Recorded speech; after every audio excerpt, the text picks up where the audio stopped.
Rightio, here we are, the Shelter FootyCast live from BackChat Studios. Skeeter's made it all the way back from Mandurah yesterday in the hail, and we're here. Skeeter, big weekend for you. I tell you what, big weekend. You talk about my multis and maybe getting a win or a loss, but that's nothing compared to. Did you get a win? I don't know. I'm not quite sure how to. You might need a few. By the sounds of it, you might need to hit the bloody markets. No. So what's happened? You bought a house? At auction. So my wife, I was actually. We spoke about this. I wasn't there. Yeah, we spoke about this Thursday. Did we really? So the auction was on when you were prepping for the game. I was at a production meeting, yes, and just got told we bought a house. So yeah, it was interesting. It's a weird feeling. It's a strange feeling when you have the biggest investment of your life, which the house always is, generally, and you're not there to be part of it. And then we get home and we're all in tears because I don't want to leave my house for 25 years. I love it, and we've got some great memories. But yes, it's was it an auction?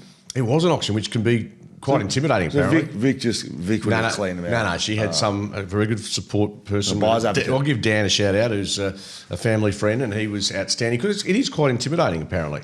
Yeah, that'd be hard. I'd have no interest in doing that. No, but that's just the way they roll. So, but yeah, we don't do many of those in Perth, mainly in Melbourne, etc. So yeah, I've purchased a property. You purchased some new clothes by the looks of it. You look quite chic. Isn't it chic? Chic is probably the better. Yeah. Schmick? Bit of all the above. No, you'd actually look quite smooth this morning. Yeah, I've got a meeting after this. You know, I come to work like this. So if you did listen to the Channel 7 coverage of the Derby and Skeeter's voice was up or down, that's what was going on. If you heard something, did a little tapping of the button, that was my calculator. Just trying to work out how many more games of footy I've got to call and how many more Shelter FootyCasts I've got to be part of. I was having a little snooze yesterday most of the day. What were you snoozing? A couple of beers. You had a couple of shelters? A couple of shelters, yeah. A couple of shelters. So I was just recovering while the kids did whatever they wanted to shut them up. Just take the... Alex hadn't arrived home yet, obviously. Mate, they didn't have any of their bloody games. You've got the games. You've just bought these back. So complaining about that, they're like, buy us another game. So I'm online trying to buy them games. You know you're a 5-minute drive from where I live. Yeah, but it wasn't really on the agenda. But anyway, I'm flicking through, and after your big bloody weekend, you're in Mandurah calling the footy. You know, it was... I was looking forward to that. And even more so looking forward... It wasn't a bad game, to be totally honest. And Charlie Banfield made his debut, son of Drew. Well, he'd be father-son. Father-son nom, yep. And he's one-off game for West Coast. I spoke to him after the game. So you go back to Claremont, play Colts. Kicked a goal, didn't he? He kicked a goal, yeah. 9 possessions, I think. And then sat... You know when you're driving, it's pouring rain on the freeway and you're just trying to take one... See, because the lights on the freeway were off and I'm driving back and I'm thinking... Oh, this is grim. Anyway, we got there. Shut it, you're on the couch and your eyes are fogged up as much as mine, except I've got rain in front of me. What a weekend. What a weekend. All right, let's get into this skate. As you know, we've got a couple of great sponsors on board for Mondays now. We'll get through I wonder what the Heyscape Escape of the Week's going to be. I just wonder what that could possibly be. And the big moment of the round, thanks to MSH, big moments need big equipment. Can I say this? The MSA big moment of the round we're about to touch on, yes, and the escape, the big escape, yeah, the Heyscape Escape of the Week, and the MSH. Yeah, I haven't got it written in front of me. I know this is good. You know what? I saw neither of them. Just for what it's worth. I heard about it, but I didn't see it. You're too busy working and buying houses, Skeeter. And of course, if you don't have tickets to the BackChat bus, it'll be me and Masto next Saturday, which is exactly what I need. You're in a bit of form for that now, aren't you? You've given yourself a good trial. Like a Caulfield Cup, you run that. Now you've got the Melbourne Cup coming up this Saturday. Yeah. What would I go in as odds? Like if you're a bit... I think you're pretty good. Yeah. I think good form. You can stay. You're a stayer. Not favourite. Someone will be better than me, but... You'll be knocking on the door. I think you're good each way value. Okay, very good. BackChat Ale bus will be going from the gate to the Wembley to the Leederville Hotel. You can get a ticket on the bus. Links in the bio above because the BackChat Ale is out, Skeeter. We've released it and the official launch date is Saturday, and launch we will do. Let's get into the footy. There's been some moments throughout the weekend, but I think the MSH, big moment of the round, Skeeter. And of course, MSH is where you get all of your big equipment needs, whether it be mining, remote construction, or whatever you need. Jump onto mshph.com.au FootyCast.com.au. Skeeter, look, they've got excavators, they've got big loaders. What's a skid steer hire? What's a skid steer? Tell us what a skid steer is. Probably not surprising that I don't know anything about the products, but MSH is a very good company. Water cart. We needed a bit of that. You needed some of that yesterday afternoon. MSH boys could have pulled it into my living room. Just intravenously put it through his nose to get some H2O in there. Waterboarding on my couch. Just dehydrated. So clearly we don't know what we're speaking about, but they certainly do. So if you need some big equipment for a big project, go and get in touch with MSH. And you can do that at mshph.com.au. Adam and the crew will look after you, I can guarantee that. The big moment of the round, Skeeter, was Jeremy Cameron's 11 goals. Yeah, there were a couple of big moments, but this was definitely one of them. So we spoke about this last week and put it on the agenda. He's on 58 goals last week. He said, can he get to 100? 5 games left. Unlikely. Kicks 11. He's now on 69 with Port Adelaide and Essendon at home, Sydney away, and Richmond at the G. Can we include finals? No. Not part of the Coleman, but no, but if he kicked 100 with finals, extraordinary. I reckon he can do it with finals. So how many games? 4 or 5? He's got 4. 4 games, and 3 of those against Essendon's defence, terrible. Yep, Port Adelaide, Richmond. There's, so you're going to have to... And Sydney. I mean, Sydney's not... He's got to average, 8 a game? Is that right? Yeah, he's 31, so divide that by 4. So he's got 8. It's a big ask. Imagine if grand final day, he's kicked 97, Geelong are in the grand final, and he needs 3 for the 100th, and it's tight midway through the last quarter, and he kicks a goal. So you're not going. You're trying to win the game. The game is obviously... Yes, but what if he kicks his 100th goal in the grand final? Does the ground get stormed? I don't know. We're getting a long way ahead of ourselves. But yeah, that's interesting crystal balling. Yeah, so that is the big moment of the round, thanks to MSH. The 11 goals to Jeremy Cameron, North Melbourne's defence. I didn't see this live, but I've seen the goals, and I saw Griffin Logue had 5 kicking on, didn't he? Mate, it was now, and I don't like to bag these boys because they're defenders, but it's more like Peter Griffin playing on him from Family Guy than Griffin Logue. It may as well have been. Jeremy Cameron, the best forward in the league, had no one on him for 6 of his goals. Just standing around by himself. I don't know what was going on. It was bizarre. It was as if they'd told North Melbourne defenders to not even press. They were like, go and play 40 metres off him. See if we can turn it over up around the middle of the ground. And if you don't, oh well. So I've played in teams where it's like, out the back goals, don't worry about it. We're going to try and press and turn the ball over. But these ones were just like, players getting caught in the middle, no respect given, and sometimes, and I don't, want to shit on Joel Amartey, but like Joel Amartey kicks 9 goals or whatever he kicked, and you're like, oh, that's a good game, but Joel Amartey isn't Jeremy Cameron. Like you go into the game knowing Jeremy Cameron, if you don't play on him, he's going to kick 10 goals, like guaranteed. It was bizarre. Yeah, well, it sort of summed up. Apart from, let's be honest, really one match. The rest of the round were blowouts and major disappointments, and North Melbourne will touch on how bad they are and where that sits in their catalogue of disasters. I enjoyed Friday night footy, at least. Sydney GWS, it had a little bit in it, given that Sydney started so well, and then GWS put their foot down. Toby Graham's halftime comments. I want to know what you think of it. I'm hoping you thought it was theatre. So Ben Dixon from Fox Footy's walking off with him, and it kind of looked like a weird shot. I was watching and it looked... The camera was very close, and I've seen another angle now. It's because there was sort of fighting going on around them. It was great insight, and Ben Dixon said, it looks like Tom Papley's had a fair bit to say out there in the first half, and Toby's Green verbatim response was, he's looking a bit overweight, so we'll see how he goes in the second half. That'll go down in, thanks for coming. Thanks for coming, Tom Papley. It's a mic drop moment, isn't it? It's brilliant. No, I've got, and I heard maybe as journalists just clutching at straws to say, could there be a fine? Give me a spell. It's perfect fodder, perfect banter. Tom Papley could not give 2 hoots about that comment, and I think it was good. At the end of the day, Toby Green's been suspended for a week. He's accepted that penalty, and he's not playing on the weekend. Yeah, so they were fired up early. I reckon both sides went a bit over the top with it. GWS probably got sucked in a bit more than Sydney did. Yeah, Toby Green came in with that.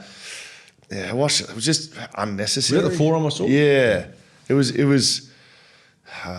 was Toby of old. It was Toby, and you'd call it clumsy, but he knew exactly what he was doing. It was unnecessary, and He's going to miss a week. They've got an important game. I think it's the Bulldogs. Thursday, Bulldogs. Is that right? That Bulldogs? Absolutely. And they're not. We'll touch it again Thursday more so, but no Green, no Buckley, no Kelly, and the latter two potentially for the rest of the home and away season. So the Giants.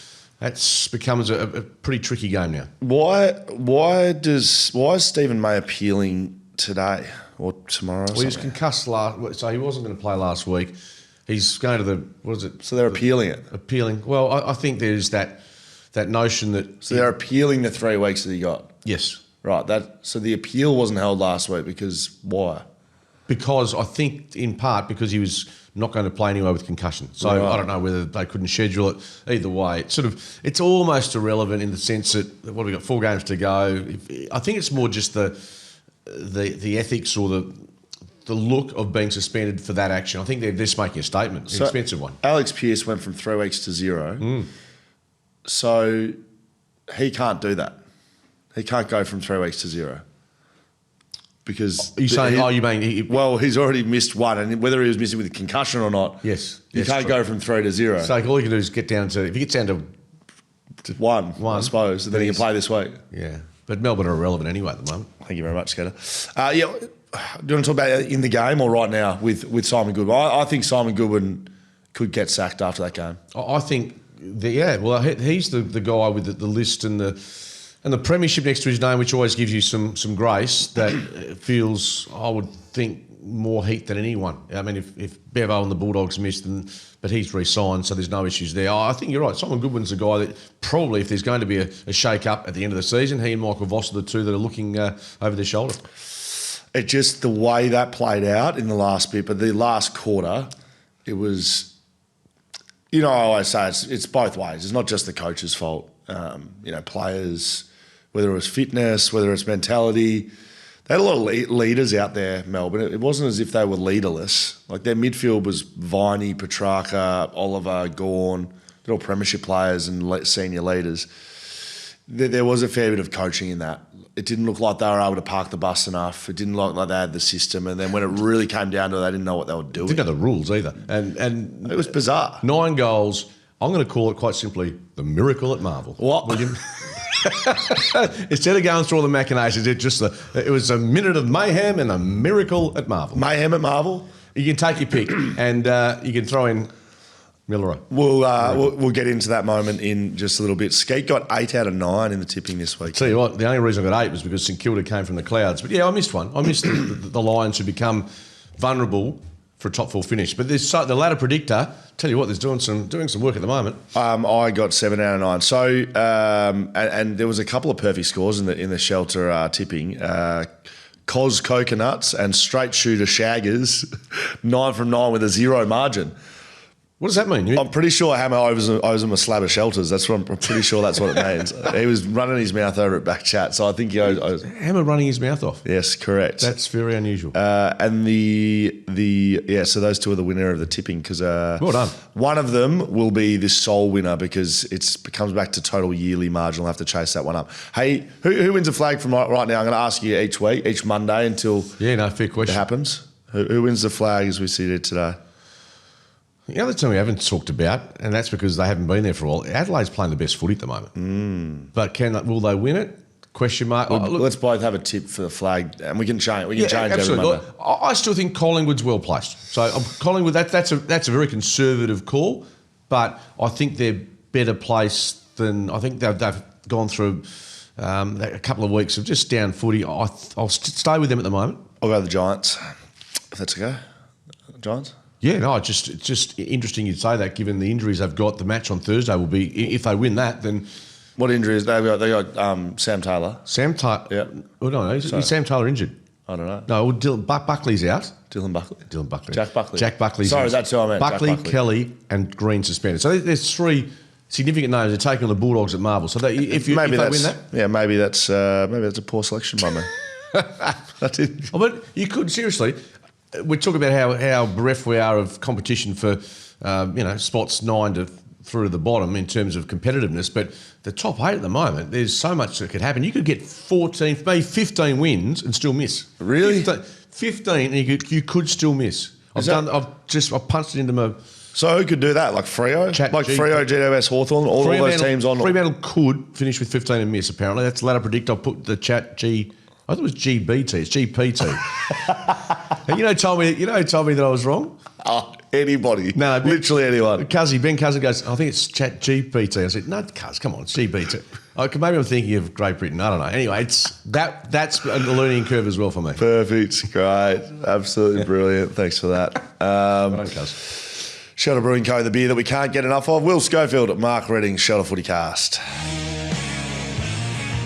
All right, let's go to the Derby. Skeeter. Fremantle defeated West Coast 126-77. I didn't get my guarantee of the week. Didn't get up thanks to Homewise Solar, Skeeter. Were you confident at any stage of that contest?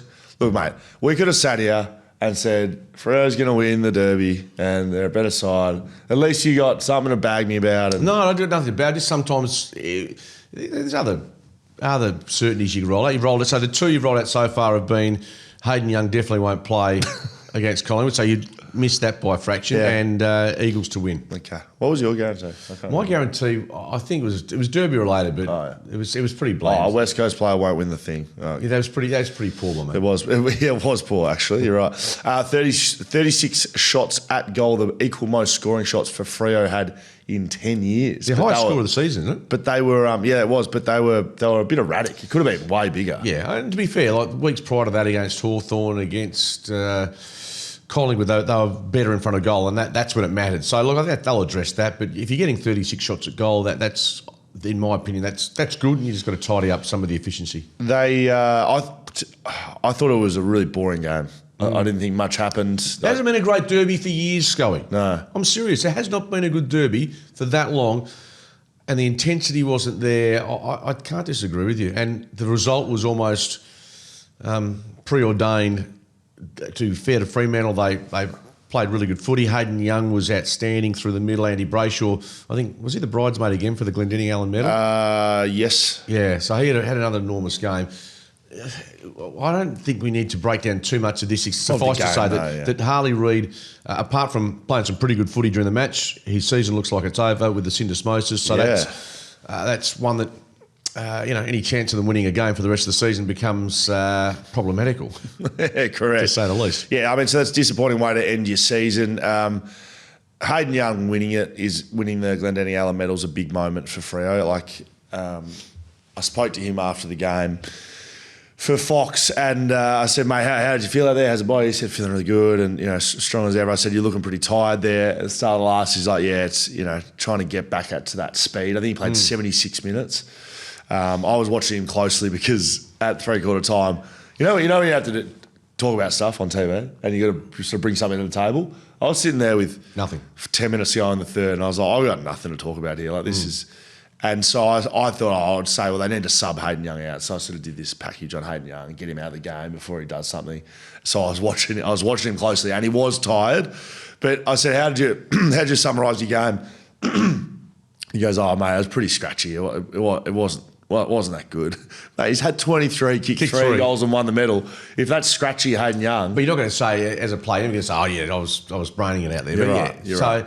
But he adds that element and eventually, I think you'll find that the kid with the headband is going to make his way into that midfield at some stage. And maybe, he's pretty light frame, but if you read, and I remember even calling the game, and one moment where there was the bodies going, he had the footy, there were moments of the number 10 for Collingwood. Just that ability to watch what's going on. And am I being... No, that's good. No, that's I think there's a little bit of Pendlebury I saw on the weekend. Not saying he's Scott Pendlebury. No, just some of the way that he was able to find space and wasn't rushed with ball. And it was just another indication of what a pickup he is. Do we know? I know you know what off the top of your head. Where was he? What pick was he? Was he in the teens? I think he was in the teens. I'm going to have a throw at the stumps and say 16 or 18. Yeah, something like that. Do you see that in front of you over there, Tony? He was number 17. Well, split the difference. Yes, Thanks correct. for coming. So I just always find it interesting to see a kid like that clearly has picked the speed of the game up instantly, decision making not an issue, good kick, not amazing kick, but good kick. Yeah, really good around goals, knows where the goals are. And just to emphasise your point about being a good kick, there are a couple of times on Saturday where he's surging towards the 50. He didn't try and sizzle that ball onto it. He just almost nursed it onto the forward, and it was a really that type of kick shows a lot of composure. So I think he's pretty good in that department. Smart kick rather than Lewis Jetta, Hayden Young sort of tries to bite off too much. No, he's a smart kick. So I just always find it weird. 17th pick, not as how does everyone miss him, but there's got to be a metric that people are missing. They're like, how does he slide to 17, and then once he gets in the program and AFL system, just goes from pick 17 to, he's probably the top 3 in his draft right now. Yeah, but and look, the 2021 draft, I haven't got the list in front of me. That's pretty handy when you think. I think you find that Dacos and a range of, was it Darcy as well in that year? Yep. It's probably going back to Finn Callahan's in there. Going back to the Judd, Ball, Hodge. Is that the right draft? Yeah, altogether. What was I about to say? Well, I know you're saying pick 17, but I think clubs that are able to rebuild quickly or keep a good list together are able to take those picks outside the top 15 because generally the top 10 or thereabouts speak for themselves. But if you can pick up, Lachie Neale, for instance, taking a pick 58. Yeah. I mean, going to another direction, a young guy, Lawson Humphreys at Geelong, he was in the high 50s or 60s. If you can find those little in between, say, 30 and 50, if you can pick up 3 or 4 players of that ilk who can play 100, 150 games, I'd imagine it makes a world of difference. It's a very good pick-up by Freo, and hats off to the recruitment department to go and get him because he is an absolute star. That was the game there. I think Liam Ryan probably went close to mark of the year. Close, yeah. And he was close to goal of the year the week before. Yeah. So he's still producing moments, but that Harley Reid goal, they're probably the only positives for West Coast. It was just a bit of a nothing game, and they kicked a few late to shorten the margin up, Skeeter. Yeah, it was 8 goals, which is probably, as it stands, about the margin we thought it might have been. Yep, okay. So make sure you jump online to shelterbrewing.com.au and get your BackChat ales, ladies and gentlemen. They are flying out the door, to be honest. So get a BackChat ale, get a ticket to the bus and come join us on the BackChat bus. We'll be going from the gate to the Wembley to the Leedy this Saturday. The Wembley to the Leedy, okay. Yeah. So no, it's sort of that's sort of in my territory. Yes, but are you working Saturday afternoon? I am working Saturday afternoon, yeah. But what are you working for? I'm doing a waffle game for 7 for what it's worth. Where? Which one? I'm doing a Revo Fitness Stadium, Claremont versus Peel Thunder. It's swinging there. Big MND fundraiser, the big slide. I think Woosher and a couple others are jumping down the slide. Swinging there and see us. So you can get that in our link in bio or shelterbrewing.com.au. Okay, let's keep going, Skeeter. Hawthorn 85 defeated Carlton 61 Thursday night at the MCG. I don't know if we're going to be able to break these tactically down, really, like any of these games. They were all sort of like games that were sort of done. The mundane. But I'll just try. So off the back of this, I think the question mark now John Newcombe subbed out early. Just I think some just managing his body at the moment. Right. The big question mark, and again, I'm not going to go through this game, that Carlton were relatively competitive. Sam Doherty called the game, kicked a goal, really lovely moment. That was probably the standout, highly respected figure. Yeah, so you look back at that game and the scoreline predictable. Moving forward for Hawthorn, Josh Weddle, I think, is going to find out in the next few days whether he has any chance to come back and play this year. He's so important to them. Will Day was very combative. But very stable in his first game back, and he got through, and I thought he might have been the player subbed out, but as it was Newcombe, because they got Adelaide this Friday, massive game. Yeah. So there's that, and the only other question from a Hawks perspective, and apart from Doherty, to be fair, there's nothing from Carlton worth discussing, is they're big forwards, and they're now blessed. You got Deere playing great footy. Lewis has come back into the mix. Gunston's maybe not a tool per se, but plays. He is. Yeah, and what do you do with Marbit Chol now? Does he end up just sitting on the sidelines for the rest of the season or not? Yeah, so I'm not saying they're flying, but they've got forward of the ball. They've got some really good options now. You won't play all 4 of those. I don't think you could play Lewis, Deere and Gunston. And I think of those 3, Gunston's the one that'll play guaranteed because you're right, he's not a big crashing pack tall. He gives something different to the other 3. Level, yeah. So who do you play out of Deere, Lewis and Chol? Because Chol's had a good year. He kicked 20 plus goals. I saw Cal Shadir come back, play here against the Dockers. He had a lot of footy out of the game this year. I'm sticking with him. I'm putting him, Lewis, and then Chol. And that's probably pretty harsh. Yep. which was that's what the lineup was on the weekend. And against Adelaide, who we think is the best back line in the league, that's going to be a very good game this weekend coming up. Almost the best forward line in the league as well. Yep. Western Bulldogs 143 defeated Essendon 50 at Marvel Stadium Friday night. This is part of the double header. Well, that is one thing that actually a couple of things. You've just reminded me. Have I? Just reminded me. So what did I tweet? I tweeted something Friday night. I was just minding my own business, calling the game. Did I save it? I didn't save it. And I just tweeted, this schedule is an absolutely shit house this week. We've got a double-headed Friday. We've got the derbies doubling up. We've got no standalone showdown. Does anyone agree? And I reckon 98% of people agree with me. Mark Redding 7 pops up on my feed. Something about me trying to take over the AFL and being the CEO. You declared you think you're capable. I just thought I'd add to the conversation. I love when you start tweeting. I can't find it. I must have been bored. Bored. It started with B. It wasn't bored. When you start tweeting, I know exactly what you are. People all over it as well. People would liken it and saying Skeeter's on the shelters. Well, that was about as exciting as this one got. Didn't watch much of it. All I know is that Essendon's back. The Essendon's just in a world of pain. Unfortunately, that's where. And imagine the Gold Coast again. The last game. If they need some percentage, and it could well be percentage, that the Suns, it could be a cricket score they kick. This is why it is such an absolute diabolical decision by the AFL to play this game at the end of the year, because the team's changed so much. I wonder even if the AFL next year could just adjust when they set the fixtures for the last part of the year, like do it either a little bit later or earlier to try and, because let's be honest, it's not working. Essendon, Carlton, big names, big Victorian club names, but they're just not up to the prime time. And I'd imagine the figures for some of the Thursday and Friday night matches across the board are dropping. Absolutely. Same time as that game, GWS defeated Sydney 102-58, NG Stadium. It was a good game, first half.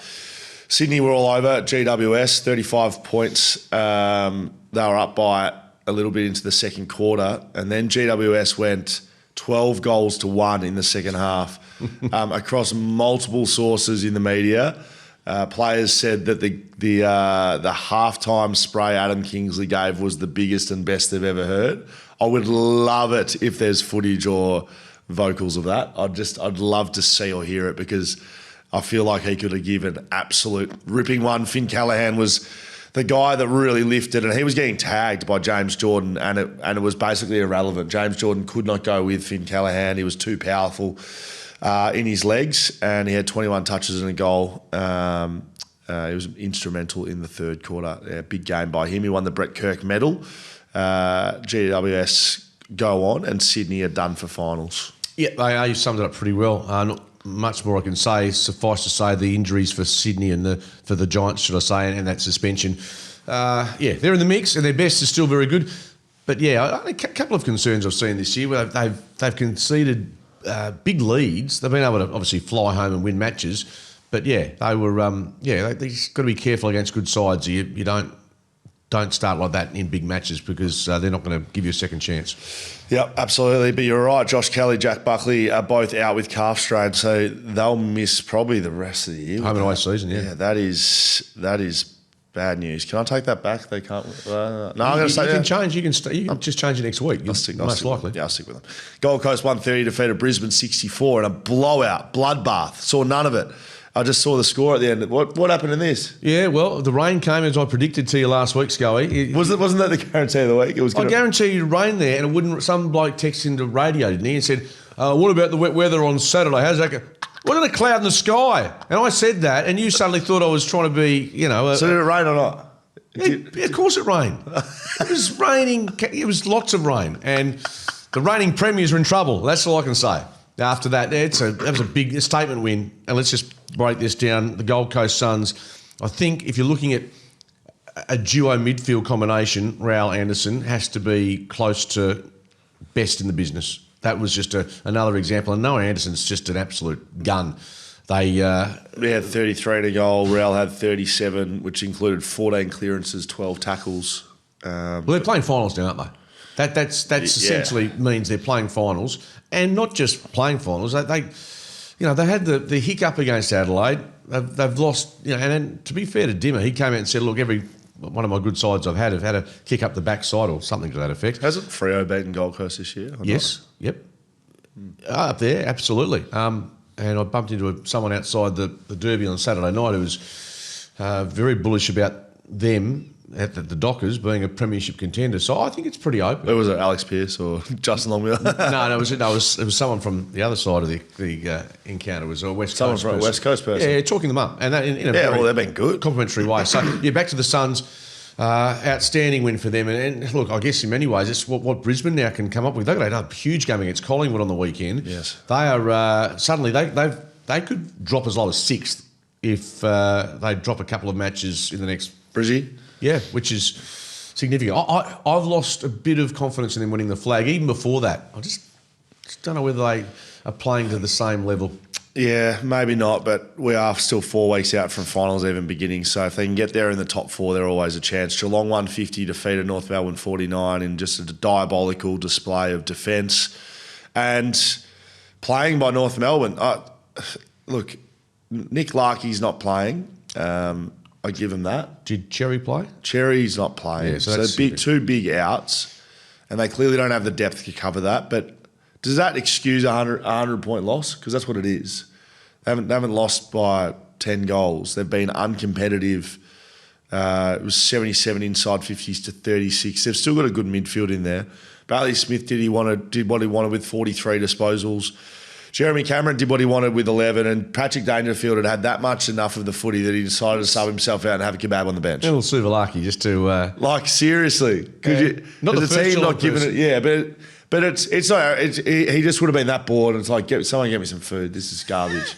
He's not the first Geelong leader to decide to have a bit of a meal during the game.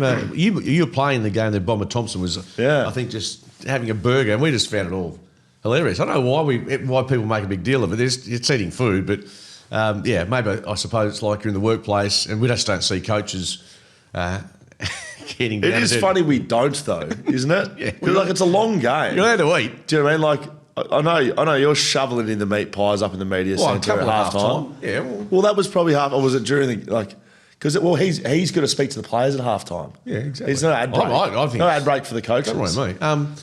North Melbourne have conceded 100 points 10 times this year. So just to back up your call about defensively where they're at, they've got a lot of high-end draft picks. Clarko has had, isn't it funny? The master coaches, and Ross Lyon is in that category without having won a flag in terms of experience, and he got out of jail yesterday.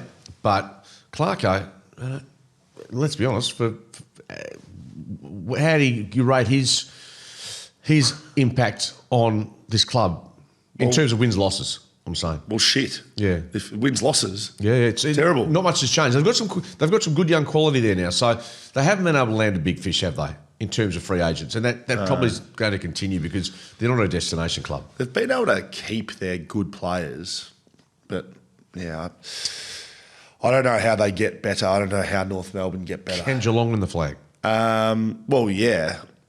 They're probably going to finish top four, so yeah. And their run home is, so their percentage would have gone through the roof at the weekend, so... They're probably going to finish top four, which means you can definitely win the flag, obviously. Clearly. It's an obvious statement, but, there's going to be some sides that aren't in the top four this year that are good sides. Yep, That's true. probably one little different part. Adelaide 133 defeated Port Adelaide 35. Is that right? Jeez. Phil Thorpe was good. 19 disposals, 3 goals, 6 clearances. Jay Salego, good, 35. I don't have anything to say about this. Is it queuing the rack for... Oh, mate, they're done. See you later. Yeah. Play the kid. Do whatever you want. Put Josh Carr's game plan up on the boards. Just get some new sponsors in. Ken does it. Ken's doing nothing at this stage, isn't he? He's doing absolutely nothing. Yeah. Yeah. Anything to add to it? Salego, like him, Yep. 35 and 2 goals. So... And look, it was pretty wet and slippery up over there as well. So that's a big score to kick, 133 points. 20 goals. They're kicking scores, and maybe they're just saying, look, our defence is pretty sound. We're just going to take you on, a bit like Malcolm Blight did in the 90s, and just roll you with numbers. Love it. Collingwood defeated Richmond 93-57 at the MCG. This was always going to happen. Nick Dacos had 43 disposals, 3 goals. It's a pretty good game. Is he guaranteed for the Brownlow? Guaranteed. I was about to say exactly that. He's guaranteed. I'm going to ask you for your guarantee. I'm putting in front of you for the next 10 years, starting now, are you taking Nick Dacos, Harley Reid, or Nasiah Wanganeen-Milera? Oh, well, right as we sit here today, Harley's not in that conversation with the other two. Agree. Because he's the youngest of the 3. Yeah, but we're talking, this is a 10-year plan as well. Yeah, it's just difficult to sort of see. Forecast, We've yes. had, I don't know how many years Nasiah Wanganeen-Milera has been in the team, in the league. Is it 5? Has it been that many, is it? 4? Anyway. From what I saw yesterday, mate. Well, you said he's the best player on the planet. Yeah. Which he probably is. He's only played in one country. Well, yeah, correct. So, again, why is there not more of a stink? Do you want me to answer your question? Well, I wouldn't mind it. Just give us a name. I'll give you mine at the moment. I know there's a lot of hype about Wanganeen-Milera and justifiably so, but for mine, Nick Dacos is going to win the Brownlow this year. For the next 10 years, and I've seen enough of him to know that, unless something goes wrong, that I'll stay with Nick. Oh, I'll take Nasiah because you've gone Nick. I'll have Nasiah. Why is there not back page every week? Nasiah Wanganeen-Milera hasn't signed with St But Kilda. he's in Melbourne. Just remember, in Melbourne, that's a huge talking point. And St Kilda fans yesterday, who some would have left at 3/4 time, it's almost like they would give up a body part to keep him. Let's get into that game. St Kilda 96 defeated Melbourne 90. Marvel Sunday Arvo. It was the only interesting game of the weekend. And it is the Heyscape Escape of the week. That is right. Our good friends at Heyscape, WA owned, off-grid, sustainability conscious cabins with premium interiors. So if you exactly like Skeeter and I, who like the outdoors, Like being in the outdoors. but like the premium comforts of just sitting around nicely in a nice warm home, you can do that with Heyscape. Jump onto heyscape.com.au. The places that they've got, they're amazing, and they're all over WA, Denmark, Yallingup, Busso, Tujay, to name a few of those. I did just jump on the website, actually, heyscape.com.au, and there's a nice little bonus until July 31, $150 off checkout if you use Winter 150 at checkout. That gives you 3 days. Yeah, correct. So book your stuff right now. Yeah, I'm saying get onto it. $150 off. That has nothing to do with our podcast, by the way. I just went on the website and they flashed up there. So, I don't know, go save yourself $150. You can do that at heyscape.com.au, and the Heyscape Escape of the Week, Skeeter, is this game. 46 points down at 3/4 time. The largest comeback, the largest escape in VFL, AFL history, and I was lucky enough to witness every minute of it because I didn't want to hear your voice over on the other channel and watch this one. I don't know what I watched. 9 goals to none or 9 goals to 1? I think it was none, wasn't it? Mate, it was unbelievable. Melbourne, queue in the rack, didn't park the bus, they just stopped. It was like they forgot how to play football. They couldn't win a clearance. They couldn't lay a tackle. And I'd watched a fair bit of the game beforehand. St Kilda were like that for the first 3 quarters. It was the most irrelevant game ever. And the only reason I was watching it was because I couldn't physically get off the couch.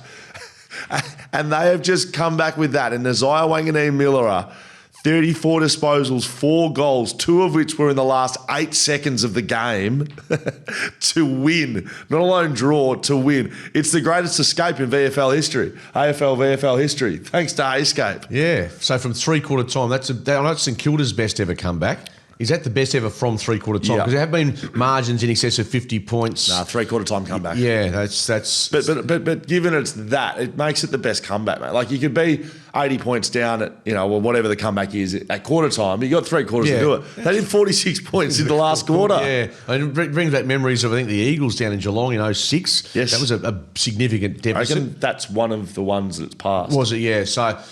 Yeah, does it say more about Melbourne than it does about St Kilda and how they did it? And can I be honest with you? Sure. I was calling the footy at this time and I looked down and at the death I saw it was 90 points apiece. And I just said to Dave Lindsay, a draw, because it had 0-0-0 on the AFL app. Right. And I thought, it's finished in a draw. So I thought, that's... Then I've just pushed it back on and obviously that they'd inadvertently...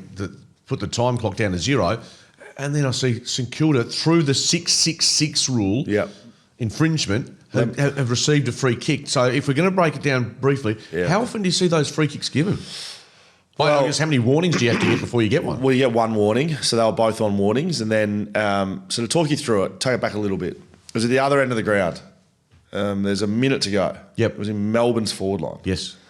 St Kilda won the stoppage, terrible defence from Melbourne, worked their way out, running down the ground, running down the wing, kick it in long. They've got a loose behind the play, as they should, Melbourne. Nasiah Wanganeen-Milera sits on his head and takes the big takes a mark. So just quickly, was Wanganeen-Milera, how long had he been playing forward? Nah, just went forward to win. At the death, okay. So there was probably 45 seconds left when he took the mark, and he took his full 30. He took a bit of time, didn't he? So that's the first question. It's like, well, what do you think of that? I like it. Because just say he goes back, rushes and misses it, game's over. Yeah. The game's over. So I like the fact that he did that, especially with, probably at that stage, the best result you're going to get is a draw. Like, and you take, if Ross Lyons asked the question when he takes the mark, would you take the draw? Yeah. He's saying yes. Yeah. So he does that, he kicks that, and they're on. So then he takes himself back to the middle of the ground, right? So he can take, and there's footage out of it now, but basically they go to the middle, and Melbourne don't have 3 midfielders in there. They've got Gawn plus 2 midfielders. So someone's forgotten to go in there in the last stoppage of the game. Diabolical error. It was something to do with the wing, I think. It looked like Jack Viney was in the wing. He was trying to get someone around. Anyway, they were already on a warning. Whistle goes. As soon as the whistle goes, everyone piss bolts go, like it spreads like a bomb. All the forwards come up from Melbourne. And the umpire's blowing the whistle, saying you've got to be set. You've got to be set. Now, I'm no genius, but I've seen this before.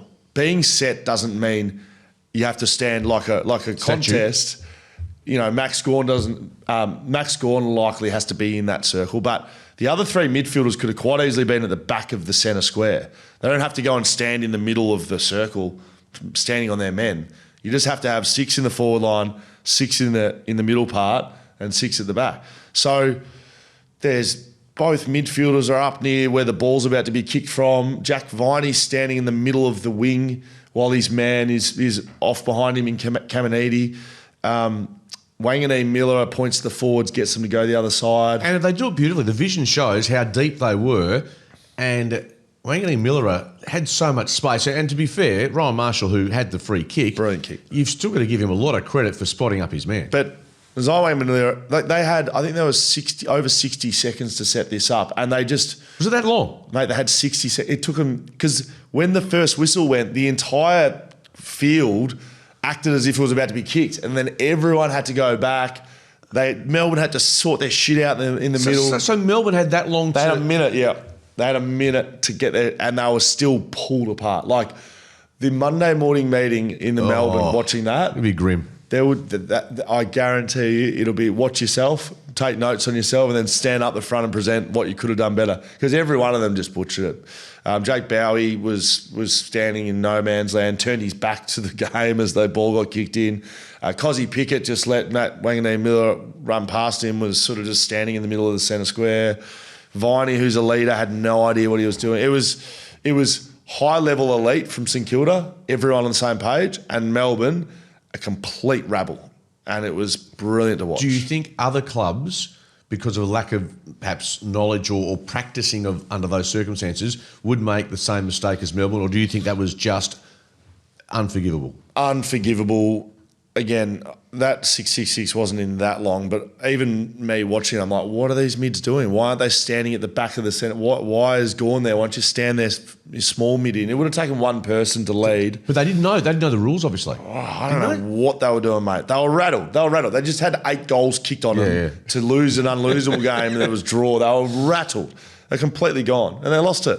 Like, they lost it. He went back and kicked the goal, and they lost the game. It was just crazy. Absolute mayhem at Marvel Stadium. It was, and you know what? Pay him what he wants. Pay him every dollar. Yeah, well, that's... Pay him every dollar. This is my line. If you've got any choice between TDK and Wanganeen-Milera, you've already got a good ruckman there anyway. That's my opinion. Yeah. I agree. And I think more so for the culture of the club, the fan base, I think Moorabbin would be Levelled. about to say something. Yeah, not say burnt to the ground, but it would be. And speaking of which, of that sort of. Not great that Simon Goodwin's copying stuff on social media about, threats, which I don't know what level, but that's average. But yeah, the Saints supporters who have seen so much disappointment in their life, experienced every low you can as a football club. They've got a list, a myriad of just moments that they just shake their head and bow and say, this is just typical St Kilda. They get a beautiful moment to remember, and you think of some of the great moments for them, including like the Revolt's great mark or Goddard in the grand final. Yeah, this will go down as one of their best ever moments, home and away season. And of course, going back to Geelong St Kilda, that brilliant home and away game where Michael Gardner was dominant and they won that game. So yeah, well under the Saints. They deserve to win in Melbourne. Rabble, unfortunately. You've got to take your hat off and probably give a bit of respect to Wanganeen-Milera in terms of he doesn't have a contract, right? So right now his value is pending.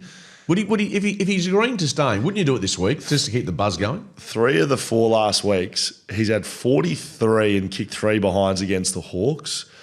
Then 2 weeks later against Geelong, like last week against Geelong, he kicked 2-2 and had 36. Imagine Adelaide pick him up. And then this weekend he's had 34 and 4. You couldn't have a better month of football while you're out of contract. And what is the manager doing? Saying, right, now's the time because you can't be any hotter than this. No, well, maybe you can. Can you? You can't be any hotter than that moment. Like, you can't have a better game. That's what I'm saying. Is this the week? Sign right now. Is this the week to sign? And if you're not signing this week, I'm going, what's he waiting for? You'd do well if you're the manager, don't know who it is, to make it public that whatever the offer is, I don't know, whatever they want, put it all public and just say this is what we've put on the table for St Kilda, and they don't want to do it. Imagine the pressure that would come on St Kilda. Yeah. So don't be surprised if you say, I reckon. That's how it works, mate. They use this stuff all the time.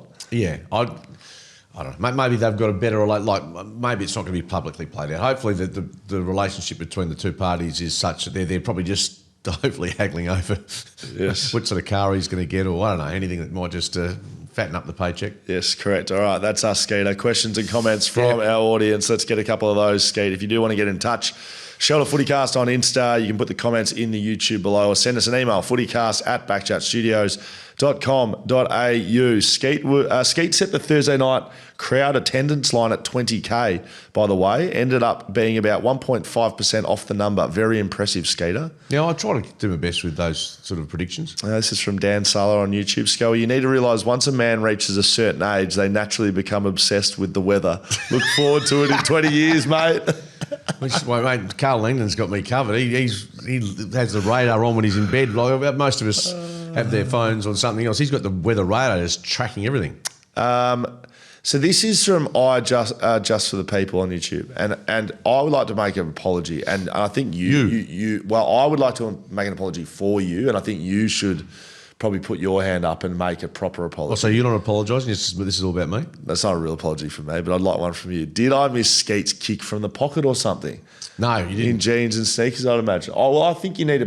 You're going to go and come out and you're going to run your mouth. You're going to say, I can do this, I can do that, and then you're not going to back it up? No, I'll happily jump on board. And all I said was, and you need to be precise with this. Even I could score from there, which is, it was. When are you going to do it?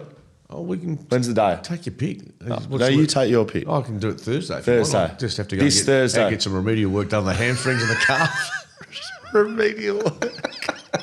Let's go. What, Thursday? Well, possibly. I've got a few things happening at the moment in my house. Mate, I tell you what, around, this is true, around moving and around high stress events like that the club teaches you. I did my Happy 3 times around house moves, not me physically moving, but like stressful times. It is stressful. So I'm highly stressed. Let's lock it in for Thursday then, because nothing would make me happier. Seeing you tear your hamstring. It would just be so funny, mate, because you've just said it like, no worries, get me 40 out in the angle. I didn't say 40. No, you just have to be respectful to say it was about 20 metres out on the boundary, but I'm still scoring. I think it was 30 out. It's not 30 out. Hi, Scully and Skeet. Took me a good week to get over the jet lag from my trip. I did the tests in Barbados and Grenada, and people in both islands were very friendly, and the other people on the tour were fun. What are we talking about here? Cricket. Oh, are we? Well, presume so. Apart from the 2 tests. Oh, I was thinking medical tests. Oh, yeah, seriously. Sorry, I didn't know. Okay, right, we're in the West Indies. Yeah, Caribbean, man. All right, apart from the 2 tests, we went snorkeling with the turtles, visited a chocolate factory and a rum factory. The samples at the end of this were 69% proof, as it's the most you can have on a plane, and 75% proof. Wow. I had a small sip of both, and I thought the stronger one was smoother. They'd only export and sell this one to the locals. This goes on, Skeeter. I've clearly never written this, so who knows what's going on here. I met a lovely young man just listen to me. Okay. I'm assuming it's for you because it's been included, so it must be good. I met a lovely young man at the lift of the Hilton in Barbados. He initiated the conversation. Where are we going? I didn't know who he was, but when he said Shamar Joseph, I got into full groupie mode. No, I don't. Groupie mode, and had my photo with him. I'll send it as a separate email as I don't know how to add it in this. That sounds like me. Well, who's Shamar Joseph? He's a West Indian cricketer. Oh. Pretty good one. Before the cricket, I ticked off 2 things off the top of my bucket list. I had 2 nights at the baseball in Atlanta, and my team, the Braves, won both games. I also did a tour of the ballpark and learned a lot of history. I then flew down to Key West and did my Jimmy Buffett thing. Scully, look him up if you don't know who he is. Skeet, you may have heard of him. Well, my wife, when we went past a restaurant of his in Hawaii, said, should we go into Jimmy Buffet? I said, Victoria's Jimmy Buffett. Which is, I thought it was quite funny. I did a JB tour and so much more in 2 days I was there. I was in 7th heaven. So fortunate to finally do this. Back to freezing cold Melbourne and work. Eagles still no good, but I'll get next week and then to the Western Bulldogs game. Well done on your country footy experience, Go. Keep up the good work. I love watching Shelter FootyCast twice a week. From Trish. Now, Trish, I believe, and Trish... Postcards from Trish. Yeah, but Trish, I believe, was battling cancer, I believe, and has had some health issues. And... fucking update from Trish. She's travelling around. Good on her. And you know what? We do laugh about it, but life can be fragile, and she's obviously gone through, as you said, a few issues. You got to live it because you don't know when, sadly, things can go pear-shaped. Mate, Trish is doing it better than you and I. No, good on her. She's going to tests in Barbados. We put so much, we do love, but the work-life balance, not just for us, but also for everyone. You need to get it right. Well, and I'm not sure you have got it right. You need to just... chuckle away, mate, because you ain't going to Barbados anytime soon after the auction on the weekend, dickhead. You got no money. You're not going anywhere. Shelter FootyCast live 2067 because Skeeter's still working to pay for that. Doing quiz nights at local schools. Yeah, no, if you think that's funny, that's great. That's great. That's good. No, well, you know what? I'll just keep chipping away. Man of the people. I'm a genuine battler, and I'll continue that way. Good. Well done. See you, ladies and gentlemen.